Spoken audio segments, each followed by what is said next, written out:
Good evening, welcome to Cstv News 9 on Cstv. Cstv News at 24 is brought to you by Celeste with Tom Brown, Rema Ocean Agency, Amstel Block Machinery and Block Manufacturing, Sarah's Dream Jewelries, KS Rafe Mix Company Limited, Yap Decorations, Nap Apartment Hotel, and Crystal Jorek Pet Shop. And now in the headlines,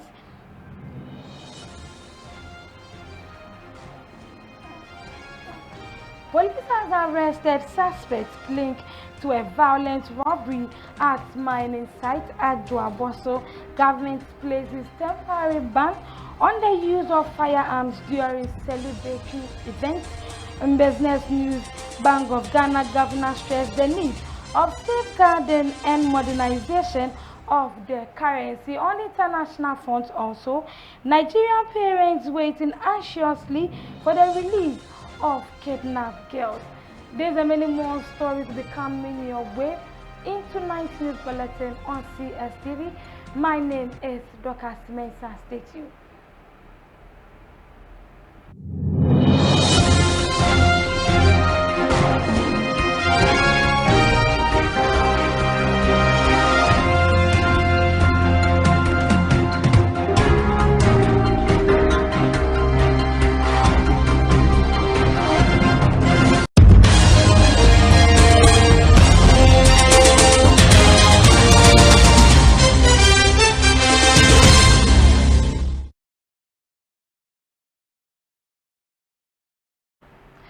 Welcome, you still live on CSTV News Night on CSTV.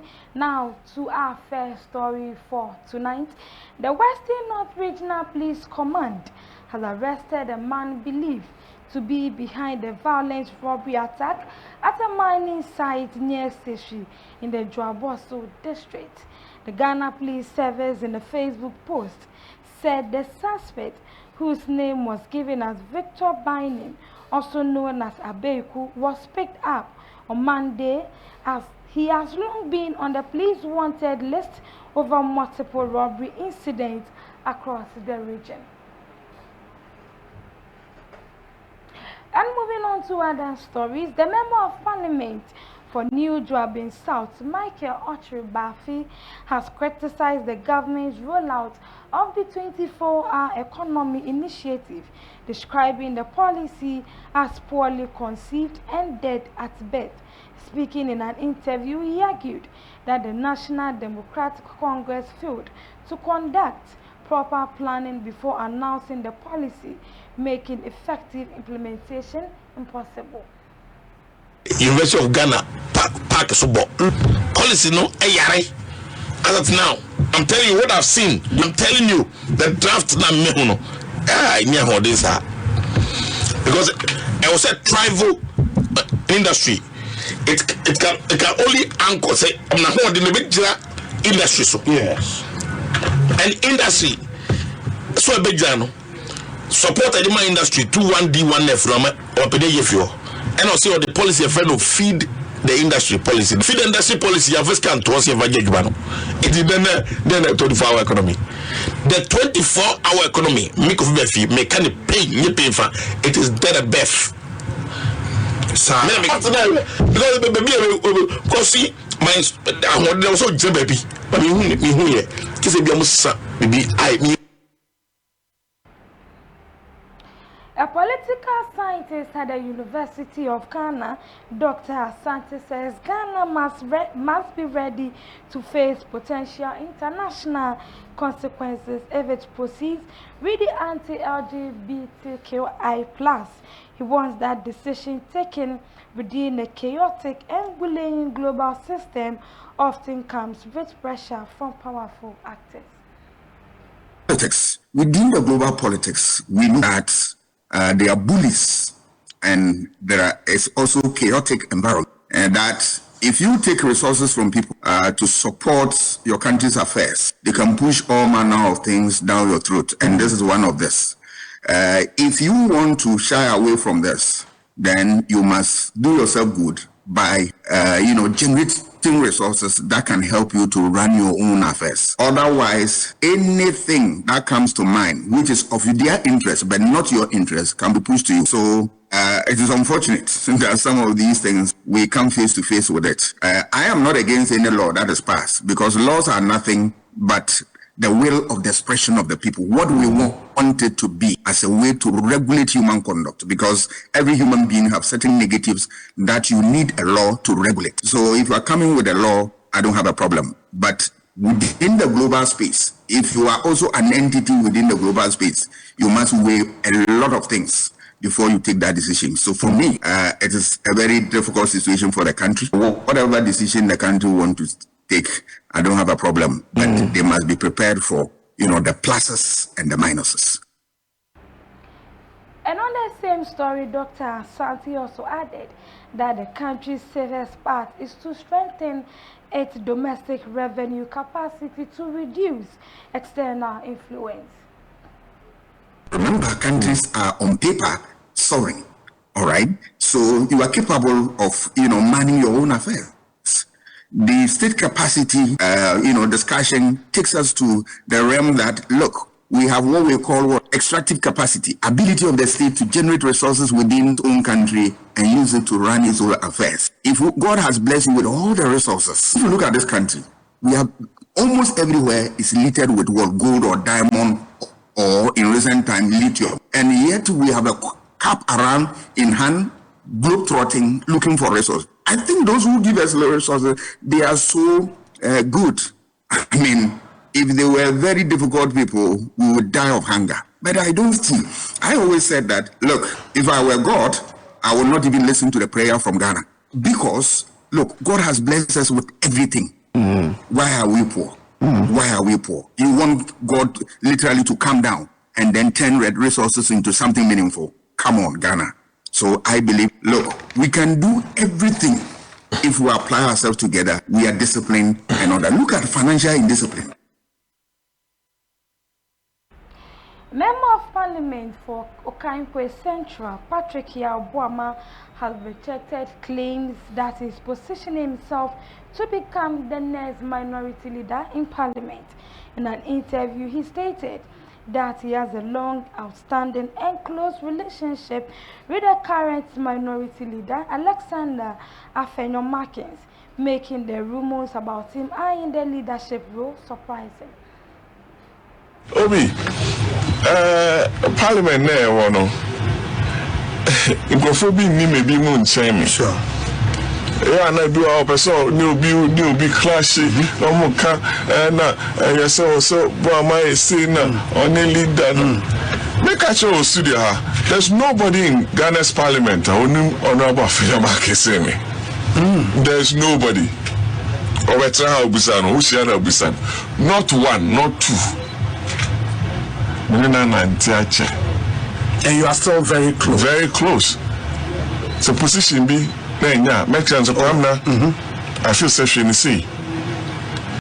Yeah, but ninth parliament, I knew who sent Kofi person on our stage. Sure. I was one of the people who stood firmly behind him.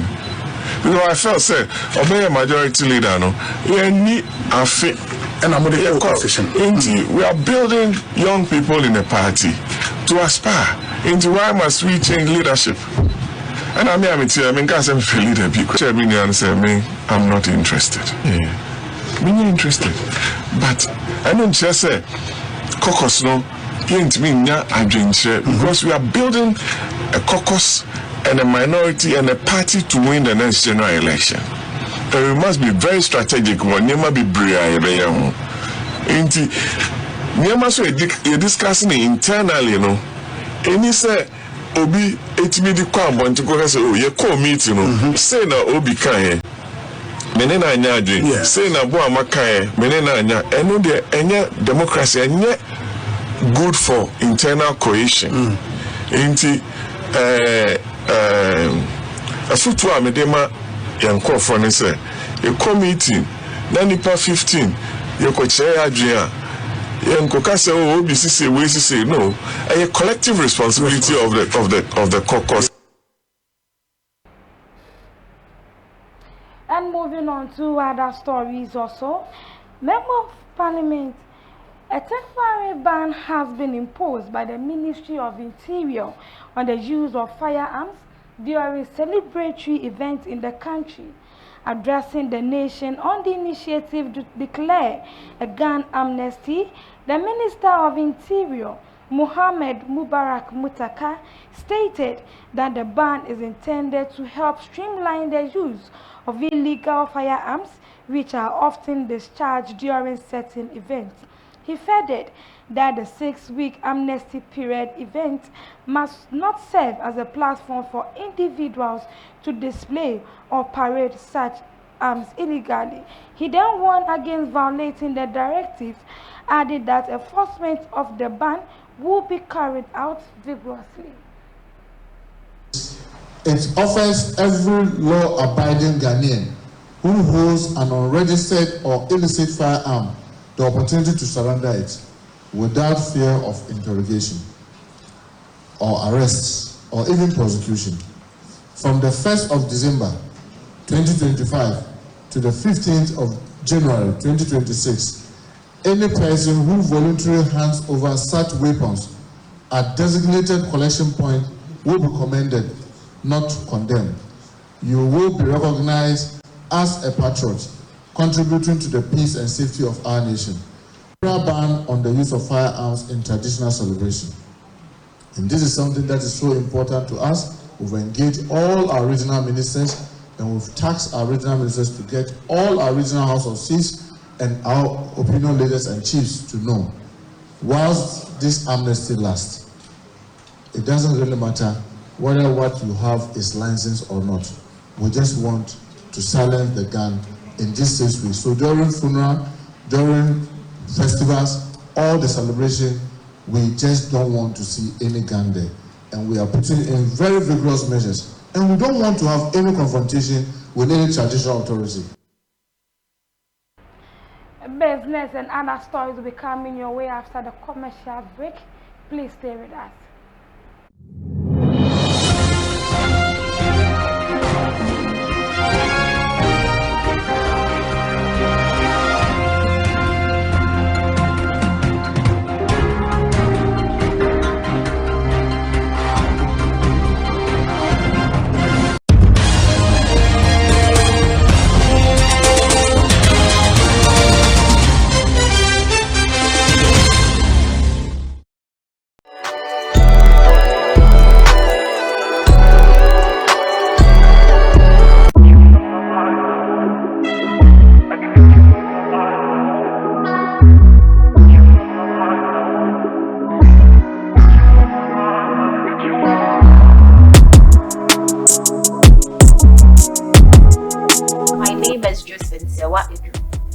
The manager of Crystal Jorek Pet Shop. Here, we have varieties of pet foods and accessories. When it comes to dog foods and cat foods, we have everything. We have the 25 kg pellets, the 20 kgs, the 10 kgs. We have Happy Home, High Performance, Dog Chew, Jack Pet Food, GC Puppy and Adults, High Retrieval, Happy Canine. When it comes to the leashes or the collars, we have everything, whether small, medium or large. We have their supplements, their vitamins, fish oils, medicated soaps, and their tablets. We also have the flea and tick sprays, their refreshers, and when it comes to their bowls, we have different types of bowls. Stainless or plastic bowls, medium, large. We have their traveling bags, their bathing tubs, their towels, and all their chains as well. We also do breeding of dogs and cats, whether you are looking for poodles, puppies, any mixed breed, we have them.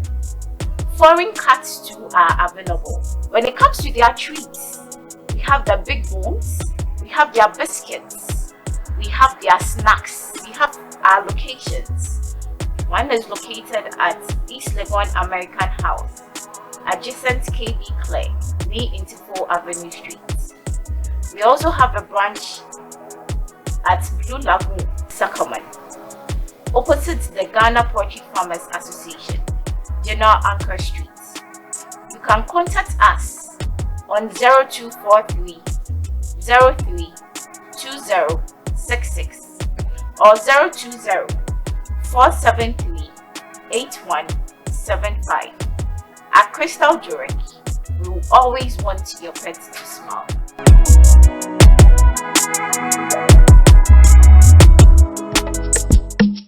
Yamawakwaba, Ediba Answer Company Limited. Sawupe blocks machines ya eya papa. Nane bonso assign edda former dia. Enye na enwani Answer Company Limited. Yewa conveyor blocks machines, hydraulic blocks machines, pallets, any blocks machines in one accessories in yina. And nothing so blocks machines are who draw open in being so ewo ho. Jisha ye cha kwine ene ya. Ye was Spinters Road 18 Junction. Ye KFC Dino and a edin she nimu. Freye, it was 05,240 and I say 0540-725850. Amstel blocks machines papa pa efie.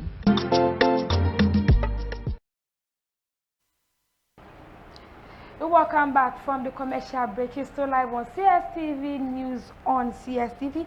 Now let's delve into some business stories. The Minister of Finance, Dr. Kassel Atoforsen, says Parliament and government is cleaning the NPP mess surrounding the Integrated Tax Administration System contract, as he laid bare the series of procedures, breaches, and financial risks inherited from the previous administration. Briefing the House, the Finance Minister revealed that the NPP government committed Ghana to a binding contract with Tata Consultancy Service on 4th November 2024 without seeking the constitutionally required parliamentary approval. 2024, an addendum was signed by Tata Consultancy Services Limited and GRA, and Commissioner General Julie Esiam signed on behalf of the GRA. Mr. Speaker, the details are as follows. It says that subject to approval provided by Parliament, Tata Consultancy Service is entitled to 20% withholding tax exemption from 1st of January 2025 till the end date as set out under clause 4 of the SOW. Mr. Speaker, it says that GRA shall be responsible and do all such act required for obtaining such approval from Parliament. Mr. Speaker, my principle still holds.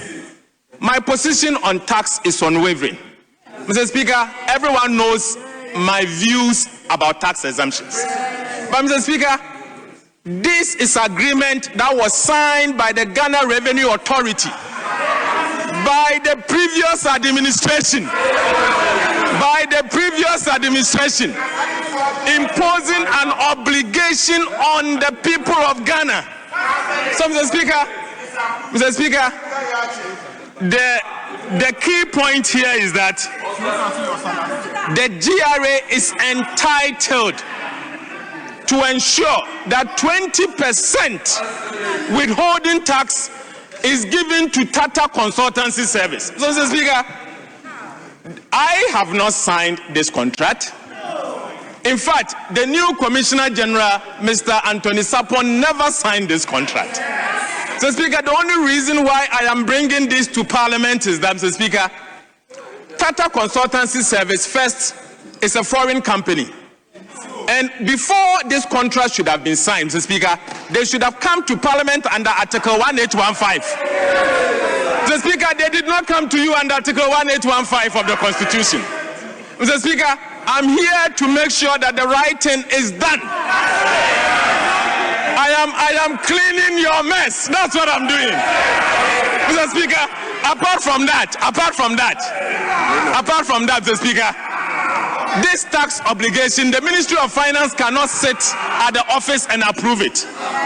I am bringing it, Mr. Speaker, for approval because, Mr. Speaker, if you look at the wording in the addendum, it further states that the GRA shall be responsible and do all such acts required for obtaining such approvals from Parliament of Ghana. And now away from Parliament to the banking sector, Governor of the Bank of Ghana, Dr. Johnson Esiama, has emphasized the importance of safeguarding the cedis while preparing for the future of the currency. Delivering his remarks at the CDR60 International Currency Conference, he highlighted the ongoing effort to modernize Ghana's payment system and to develop the cedi while re-anchoring the national currency to resist pressures from currency substitution and dollarization. Excellency, your engagement underscores our shared responsibility to protect the value, the integrity, and the future of the city. Mr. President, your resetting Ghana agenda's emphasis on stability resonates deeply with our mandate as a central bank, which is to safeguard a currency that supports opportunity, confidence, and long-term prosperity for all Ghanaians. As governor, I am very much aware of the critical role that currency plays in our economy and in our society. And as we mark 60 years of the cedi, we remember the pride and the aspiration that shaped its introduction. From its earliest days, the cedi carried the confidence of a young republic that was charting its own economic destiny. Over the decades, it has mirrored Ghana's triumphs, but also our struggles. Remember the periods of progress, there were bold reforms, and also moments of hardship that tested the resilience of our institutions and our people. Through all these moments, the city has remained central to policy making, market sentiments, and of course, our daily lives in every corner of the Ghanaian society. So for 60 years, the city has moved with our people. It has gone into markets. It has gone into small shops. The city has gone onto farms. It has gone to trotro stations, and of course, in the quiet routines of daily life. It has helped our families to plan. It has helped businesses to grow, and it has helped communities to support one another. Each generation carries its own memory of the city. So now, we must look ahead for the next 60 years in terms of what the city holds. Moving on to the foreign front, also responding to Donald Trump's remarks in defense of Mohammed bin Salman, where he derided Jamal Khashoggi as extremely controversial. Wife of Mr. Khashoggi, Hannah Khashoggi, in an interview said she was disappointed to hear the president's description. I did feel great, the world and basically his colleague journalists remembering him. I did feel great by mentioning his name and remember his tragedy. And in same time, I was disappointed with the describe of my husband being unconvertible man and unlikely man. And I would like to answer in this to President Trump. President Trump, you don't know my husband very well, and I'm willing to meet with you and share with you everything about my husband. My husband was a very transparent man. He was a great man and professional, and he was a brave man as well. If everybody realizes this is taking the freedom of asking and the freedom of a journalist away, and this is itself is shameful, and it will take me to some dictator country in Middle East. What is the difference in this stage? And my husband was not conversational man, or is unlikely. Even if someone doesn't like him, which is sometimes happened, doesn't justify the action of kidnapping him, torture him, killing him, and dismantle his body. I'm not satisfied, and I really wish I have the opportunity to meet with the Crown Prince. First, to introduce the real Jamal to him, because I believe strongly he been misinformed about Jamal. And I'm asking. Still on the foreign front, parents, before dawn, gunmen storm a high school in northwestern Nigeria, abducting 25 girls and killing at least one staff member yesterday in Nigeria. Today, parents of the kidnapped schoolgirls in Nigeria are anxiously waiting for any word on their children's release. Many are still in shock after hearing the heartbreaking news. Principal of the school, Hajia Rabi Musa, has assured worried parents to do their possible best in assuring the release of their girls back to school safely.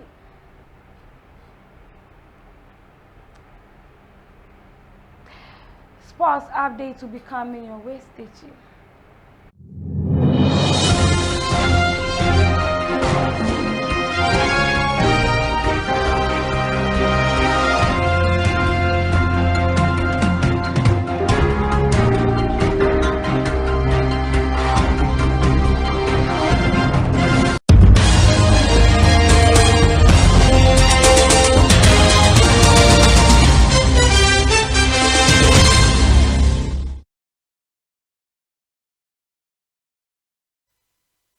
Welcome back, and now in sports news, Brazil coach Carlo Ancelotti has given Neymar 6 months to prove he is fit for the 2026 World Cup. Neymar is on the list of players who could be at the World Cup. Now he is in 6 months to make it to the final list.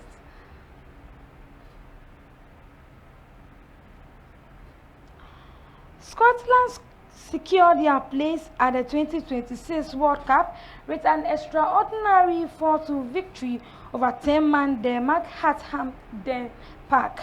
It is the first time the Scots have qualified since 1998. Feels good. I said at the start of the campaign, I felt the pressure of the nation to try to get to World Cup. So immediately that falls off your shoulders and you feel a little bit better. But what a fantastic group of players. Never give up for a long time now about how good they are and how determined they are to be good for their country. They showed that tonight. I couldn't be happier for my players. I couldn't be happier. It's fantastic. It feels great. A little bit. Don't underestimate how good the Danes were. Obviously we had a really fast start, which was great, but everybody spoke about fast start, get the crowd on side. Unbelievable goal from Mr. McTominay. And then you've got that little mindset where they know they're winning. We ended up camped a little bit too much on the edge of our box. We allowed Denmark to probably control too much of the game. When we had the ball, we didn't use it well enough. To be critical of my players on the night, but we didn't use the ball well enough, and we spoke about that at half time. But the second half started similar. Obviously they got the penalty 1-1 and I had to make changes, and I'm thinking I have to go 2 up top because it worked quite well for us in Denmark. At some stage tonight I'd probably have to go to 2 up top. It's one of the reasons why I started Linden, and thinking that Shea and Lawrence could come in and give us a different process up front. Get back 2-1, 10 men. You're thinking, nearly there. We are going for a quick commercial break. Please stay with us.